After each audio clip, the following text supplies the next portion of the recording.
Start से। अभिमन्यु द्रौपदी की कोख से पैदा हुआ था। अभिमन्यु द्रौपदी की कोख से पैदा हुआ था। तो माननीय पूर्व मुख्यमंत्री त्रिवेंद्र सिंह रावत जी, यह भी बताइए कि सुभद्रा की कोख से कौन पैदा हुआ था। सवाल यह कि आपका राजनीतिक वध करने वाले आखिरकार कौरव है कौन त्रिवेंद्र जी, जो आप समझा रहे। क्या यह प्रश्न नहीं खड़ा होता?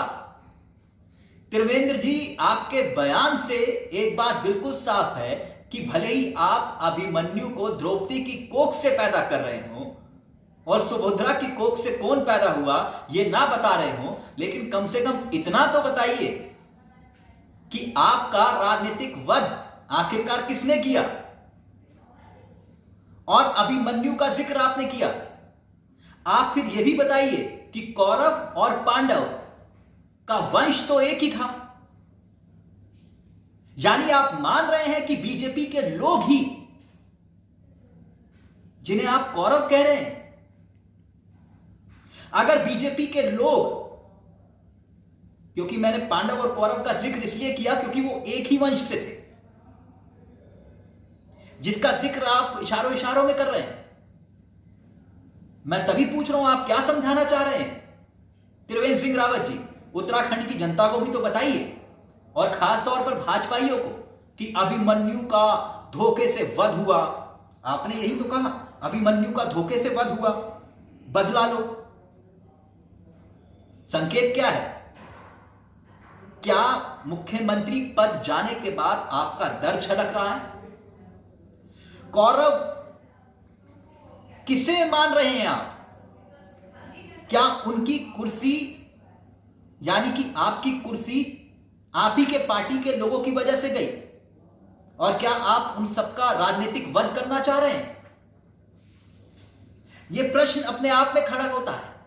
वैसे हैरानी की बात नहीं है, उत्तराखंड के संदर्भ में हाल ही के बयान देखे जाएं तो तीरथ सिंह रावत मुख्यमंत्री बनने के बाद एक के बाद एक बयान देते हैं, देश और दुनिया की सुर्खियां बन जाते हैं। फटी हुई जींस पर राष्ट्र की चिंता होने लगती है। और अब उसके बाद आप अभिमन्यु द्रौपदी की कोख से पैदा हो जाता है। त्रिवेंद्र सिंह रावत जी, आप मुख्यमंत्री रहे हैं, वो भी उत्तराखंड के देवभूमि के, जिनका पांडवों का देवभूमि से क्या नाता रहा है, यह तो इतिहास आपको अच्छी तरह से मालूम होगा। वो स्वर्ग की सीढ़ी वाला किस्सा, तमाम निशान है इस देवभूमि में पांडवों के।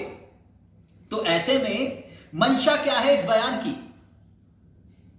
अब यह अपने आप में सवाल खड़ा होता है आपके सामने। त्रिवेंद्र जी, उत्तराखंड की जनता को जरूर बताइएगा। लेकिन एक और दिलचस्प बयान, सिर्फ मुख्यमंत्री का ही बयान नहीं, माननीय मंत्री जी, नए नवेले मंत्री बने गणेश जोशी, वही गणेश जोशी, वो घोड़े वाले प्रकरण से जो सबसे ज्यादा प्रसिद्ध हुए थे, घोड़े की टांग तोड़ने वाले, जिसका आरोप उनके ऊपर लगा। बवाल हुआ, मेनका गांधी ने क्या कुछ कहा वो इतिहास के पन्नों में दर्ज है। इतनी नाराज हो गई थी। लेकिन वो क्या बोल गए?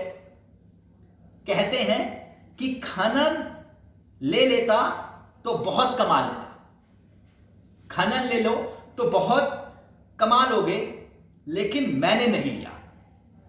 मतलब वो इशारा कर रहे हैं कि खनन के जरिए उत्तराखंड में कमाई होती है।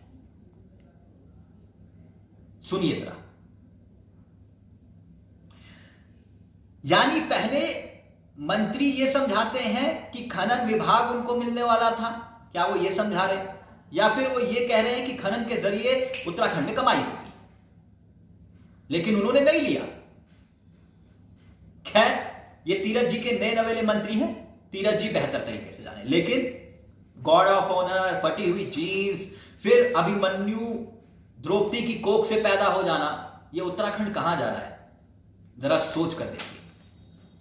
नमस्कार, जय हिंद, जय भारत, जय उत्तराखंड। मेरे हाथ मजबूत करिएगा। अगर ये वीडियो अच्छा लगा तो सब्सक्राइब और लाइक और शेयर जरूर करिएगा।